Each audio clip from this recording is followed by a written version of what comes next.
যাই গোসল করে আসি। যা সূর্যের তাপ, আজকে গরমে পুরো জীবনটাই শেষ হয়ে গেল। আরে এ কি করছে রে? আরে বাপরে, এই শালা তো সূর্যের তাপে ডিম বাজতেছে। আরে এটা কি দিন আসলো রে ভাই? আরে এই শালা আবার কি করতেছে? আরে বাপরে, এ তো দেখি সূর্যের তাপে ভুট্টা বাজতেছে। এবার আমি গোসলটা করেই ফেলি। দেখি তো সূর্যের তাপে পানির কি অবস্থা হয়েছে। আরে এত জোরে দৌড়ে কোথায় যাচ্ছিস? আরে আমি গোসল করতে গিয়েছিলাম, পানি এত গরম হয়েছে যে হাত দিতেই হাত পুড়ে গেল। আরে তুই টেনশন কেন করছিস? আমি আছি না, চল আমার সাথে।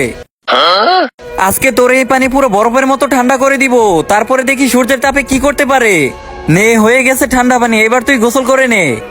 শালা কেমন ঠান্ডা পানি বানিয়েছিস কে জানে, একটু চেক করে দেখি তো। কিন্তু তার আগে তুমি যদি ইন্ডিয়ান হও তাহলে ভিডিওতে লাইক করো, আর যদি বাংলাদেশি হও তাহলে লাইক সাবস্ক্রাইব দুইটাই করো, আর কমেন্টে তুমি যে দেশে সে দেশের পতাকাটা দিয়ে যাও।